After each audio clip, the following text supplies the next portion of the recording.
मनीष जी सरकारी स्कूल के टीचर हैं। सरकार से उन्हें अच्छी खासी तनख्वाह मिलती है, लेकिन उससे मनीष जी का मन नहीं भरता है। उन्हें और ज्यादा पैसे चाहिए। अब से मैं ट्यूशन पढ़ाऊंगा और उसके बदले हर स्टूडेंट से 1000 रुपए फीस लूंगा। पैसा ही पैसा होगा। उन्होंने स्कूल जाकर ये बात सभी स्टूडेंट से कह दी। सुनो सब लोग, तुम लोगों को तो पता ही है कि स्कूल में अच्छे से पढ़ाई लिखाई नहीं होती है। ऐसा है कि तुम लोग मेरे पास ट्यूशन पढ़ने आ जाया करो, ठीक है? लेकिन सर, हम तो मनोज सर की क्लास में जाते हैं। मनोज सर? ये मनोज सर कौन है? मनोज सर भगवान है सर। वो हमारे जैसे गरीब बच्चों को मुफ्त में पढ़ाते हैं। हर रोज स्कूल के बाद हम मनोज सर के पास पढ़ने जाते हैं। अच्छा, ऐसा क्या है? ठीक है, मैं भी देखता हूँ कि मनोज सर कितनी बड़ी हस्ती हैं। मनीष सर को ये बात अच्छी नहीं लगी, लेकिन उन्होंने उस वक्त कुछ भी नहीं कहा। स्कूल के बाद उन्होंने बच्चों को फॉलो किया और देखा कि उनकी ही उम्र का एक आदमी पेड़ के नीचे त्रिपाल लगाकर बच्चों को पढ़ा रहे हैं। तो बच्चों, आज हम सीखेंगे कि हमारी पृथ्वी आकाश गंगा के अंदर है और हम सूरज के इर्द गिर्द घूमते हैं। ये सब खाते में लिख लो। मनीष दूर से ये सब देखता रहा। इस मनोज ने तो मेरे बिजनेस प्लान का सत्यानाश कर दिया। इसका कुछ करना पड़ेगा। मनोज सर खुद बहुत गरीब थे। उनके पास खाने तक के पैसे नहीं थे, लेकिन उनके दिल में पढ़ाने का एक जज्बा था। मनोज सर, आप बेस्ट हो। आपका तो कोई जवाब ही नहीं है। हाँ सर, आपने हमें मुफ्त में पढ़ाया, वरना स्कूल में तो कुछ सीखने को मिलता ही नहीं है। क्यों? स्कूल में सर क्या सिखाते हैं? कुछ भी नहीं। मनीष सर तो बस क्लास में घुसते हैं और अपना मोबाइल चलाते हैं और कभी कभी सो भी जाते हैं। ये हंसने की बात नहीं है बिट्टू, ये गंभीर विषय है। खैर, मैं तुम लोगों को पढ़ाऊंगा। तुम लोग मेरे पास रोज आ जाया करना। उसके बाद से मनोज सर को गांव वाले बहुत मानने लगे और आज मनीष सर को भी मनोज सर के बारे में पता लग गया। मनीष अपने 2 माले के घर में वापस आ गया और 50,000 के सोफे पर बैठकर सोचने लगा। मुझे गाड़ी खरीदने के लिए पैसे चाहिए। उसके लिए मुझे कैसे भी करके बच्चों को मेरे ट्यूशन में लाना होगा। अगले दिन स्कूल में क्लास टेस्ट था। मनीष सर ने टेस्ट लिया और सभी को फेल करवा दिया। सभी स्टूडेंट चौंक गए। उनमें से राजू ने कहा, सर हम फेल क्यों हो गए हैं? क्योंकि तुमने ठीक से टेस्ट नहीं दिया। क्या सब लिखा है तुम लोगों ने? तुम लोगों को पास कैसे करवाता? लेकिन मनोज सर ने तो हमें जैसा सिखाया है हमने वैसा ही लिखा है। अरे तुम्हारे मनोज सर को पता क्या है? कुछ पता होता तो स्कूल में नौकरी नहीं लग जाती अब तक। तुम लोग मेरे पास पढ़ने आया करो। याद रखना, फाइनल एग्जाम का पेपर भी मैं ही चेक करूंगा। मेरे से ट्यूशन नहीं पढ़ोगे तो पास नहीं कर पाओगे। बच्चे समझ गए कि मनीष सर उन लोगों के साथ गेम खेल रहे हैं और वो लोग सोच में पड़ गए। मनीष सर ने ट्यूशन पढ़ाने के लिए महीने का 1000 रुपया मांगा था और ज्यादातर बच्चे गरीब घर से थे। राजू ने अपने माता पिता से ये बात कही। पापा, मनीष सर ने कल से उनके पास ट्यूशन आने के लिए कहा है और उसके लिए 1000 रुपए महीना देना होगा उन्हें। क्या? 1000 रुपए? बेटा, 1000 रुपए से तो हमारा घर चलता है। उनके पास जाने की जरूरत नहीं है। उनके पास नहीं जाने से वो हमें फेल करवा देंगे। ये क्या बात हुई? कैसे कैसे लोग रहते हैं यहाँ पर, इतने लालची। सरकार से महीने में 50,000 पगार मिलती है इन्हें, फिर भी पैसों की ही पड़ी है। मनीष सर को बहुत ज्यादा पैसे चाहिए थे। उन्हें ये नौकरी भी घूस देकर ही मिली थी। वो खुद तो कुछ पढ़ाते नहीं थे और ऊपर से बात बात पर बच्चों को मारते थे। इसी तरह स्कूल में वो अपना रौब जमा कर रखते थे। अगले दिन फेल होने के डर से कुछ स्टूडेंट्स मनीष सर के पास ट्यूशन पढ़ने के लिए आ गए। ये क्या, सिर्फ तुम लोग? बाकी सब कहाँ हैं? बाकी कोई नहीं आया सर, किसी के पास पैसे नहीं है। पैसे नहीं है? ठीक है, मैं भी दिखाता हूँ। अगले महीने स्कूल का फाइनल एग्जाम था और एग्जाम में मनीष सर ने उन बच्चों को फेल करा दिया। राजू, बिट्टू सभी फेल हो गए। मनोज सर, हम फेल हो गए।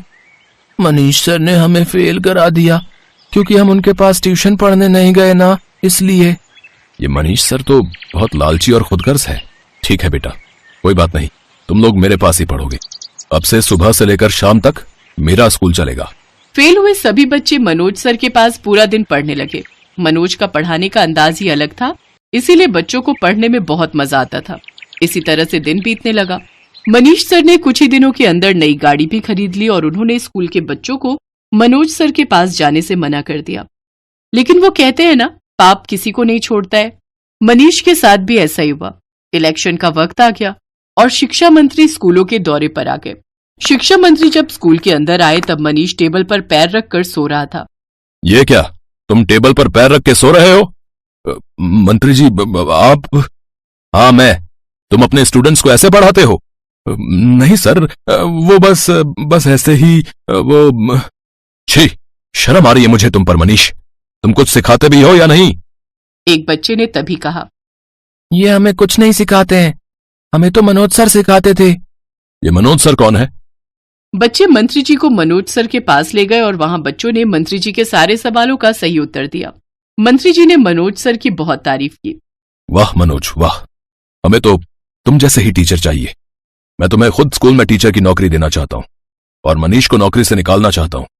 यहाँ मनोज सर को सम्मान और नौकरी दोनों मिल गई और मनोज सर मन लगाकर बच्चों को पढ़ाने लगे। इस तरह से मेहनत और लगन ने मनोज सर को गरीब से अमीर टीचर बना दिया।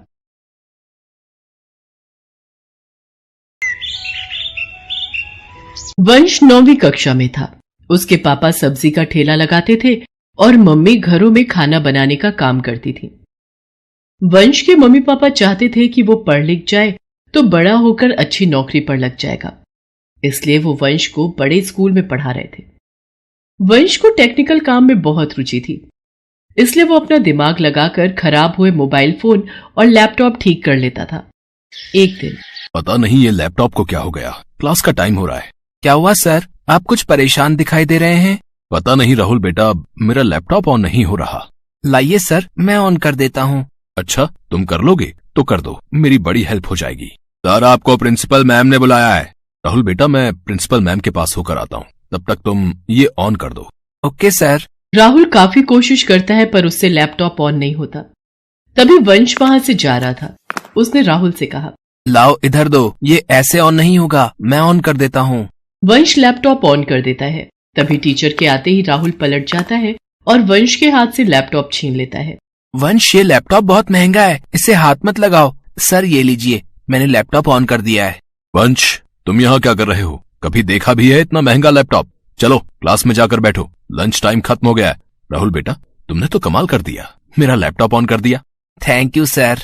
राहुल साफ साफ झूठ बोल देता है और वंश बेचारा एक गरीब होने के कारण कुछ नहीं बोल पाता। अगले दिन स्कूल में कंप्यूटर की क्लास थी। टीचर ने सभी बच्चों से लैपटॉप लाने के लिए कहा। कल सभी बच्चे अपना अपना लैपटॉप लेकर आएंगे, मुझे एक प्रोजेक्ट करवाना है। मेरा लैपटॉप बड़ी मुश्किल से राहुल ने ठीक किया है, मैं नहीं चाहता कि ये दोबारा खराब हो, इसलिए सभी बच्चे अपने अपने लैपटॉप पर काम करेंगे। सर मेरे पास लैपटॉप नहीं है। मुझे कुछ नहीं पता, कहीं से भी लाओ। कल तक मुझे हर बच्चे के पास लैपटॉप दिखना चाहिए। तुम्हें पता है, मेरे पास 1 लाख रुपए का लैपटॉप है। मेरे पापा ने मेरे जन्मदिन पर उपहार में दिया था। मैं उस पर बहुत अच्छी अच्छी मूवी देखता हूँ और गेम खेलता हूँ। राहुल बच्चों से बातें कर रहा था और वंश अंदर ही अंदर परेशान हो रहा था कि वो घर जाकर अपने मम्मी पापा को क्या बोलेगा। वंश घर पहुंचता है और अपने पापा से इस बारे में बात करना चाहता था, पर उसने सुना उसके पापा पहले से ही परेशान हैं। जानकी घर का किराया, बिजली पानी का बिल और ये राशन के, ये वंश की स्कूल फीस, बाकी ये 2000 रुपए बचे हैं, वक्त जरूरत के लिए अलग रख देना। पापा के पास तो सिर्फ 2000 रुपए ही बचे हैं। मैं उनसे नए लैपटॉप के बारे में बात करूंगा तो वो परेशान हो जाएंगे।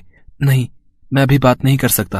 अगले दिन वंश जब अपनी क्लास में पहुंचा तो सब बच्चे अपना लैपटॉप सामने रखकर बैठे थे।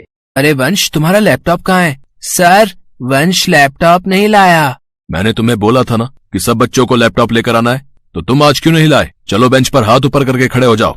मिस्टर मेहता, प्रिंसिपल मैम ने आपको और मुझे केबिन में बुलाया है। ठीक है मिस शीतल, मैं आता हूँ। दोनों टीचर प्रिंसिपल के ऑफिस में जाते हैं। मिस्टर मेहता, मिस शीतल, आप हमारे कंप्यूटर टीचर हैं। आप तो जानते ही हैं हमारा हॉल का प्रोजेक्टर नहीं चल रहा है और थोड़ी देर में बोर्ड मीटिंग शुरू होने वाली है। सब लोग आते ही होंगे। अंकुर ही प्रोजेक्टर चेक करता है, पर उसने आज छुट्टी ले ली है। उसकी तबीयत बहुत खराब है, तो मैं चाहती हूँ कि अब इस प्रोजेक्ट को संभालने की जिम्मेदारी आप दोनों ले लो और एक बार प्रोजेक्टर में जो भी प्रॉब्लम आ रही है उसे ठीक करो। ये तो बहुत मुश्किल है, मुझे बिल्कुल भी समझ में नहीं आ रहा है। मिस्टर मेहता, कुछ तो करना ही होगा। थोड़ी देर में मीटिंग शुरू होने वाली है। प्रिंसिपल मैम नहीं तो बहुत गुस्सा करेंगी। हमारा एक स्टूडेंट है राहुल, बहुत इंटेलिजेंट है। उस दिन मेरा लैपटॉप नहीं चल रहा था, उसने कोशिश करके कुछ ही देर में मेरा लैपटॉप ठीक कर दिया था। मैं उससे बुलाता हूँ, वो ये काम जरूर कर लेगा। सर, आपने मुझे बुलाया? राहुल, तुमने उस दिन मेरा लैपटॉप ठीक किया था, एक बार जरा ये चेक करो, ये शायद तुम चला पाओ, इसमें प्रॉब्लम आ रही है। सर वो सर मैंने आपसे झूठ बोला था। उस दिन आपका लैपटॉप मैंने नहीं बल्कि वंश ने ठीक किया था। सर मुझे माफ कर दीजिए। I am sorry sir.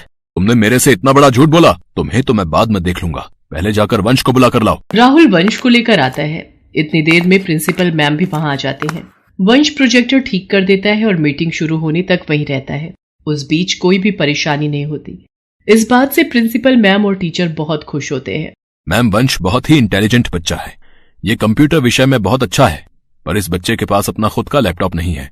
अगर इसके पास अपना खुद का लैपटॉप होगा तो ये भविष्य में बहुत कुछ कर सकता है। आप ठीक कह रहे हैं मिस्टर मेहता। हमारे स्कूल में ऐसे होनहार बच्चे होना हमारे स्कूल के लिए गर्व की बात है। अगले दिन स्कूल के हॉल में जब सब बच्चे इकट्ठे हुए थे, प्रिंसिपल मैम वंश को स्टेज पर बुलाती हैं और उसे एक लैपटॉप उपहार में देती हैं। वंश बेटा, ये तुम्हारा पुरस्कार भी है और स्कूल की तरफ से उपहार भी है, तुम्हारा अपना लैपटॉप। मैं चाहती हूँ हमारे स्कूल का हर बच्चा वंश की तरह होनहार बने। Thank you ma'am, thank you so much. Hall में खड़े सब बच्चे तालियां बजाते हैं। राहुल को भी अपनी गलती का एहसास हो जाता है। वंश अपना पुरस्कार लेकर घर जाता है, जिसे देखकर उसके मम्मी पापा बहुत खुश होते हैं और वंश को गले से लगा लेते हैं। Thanks for watching.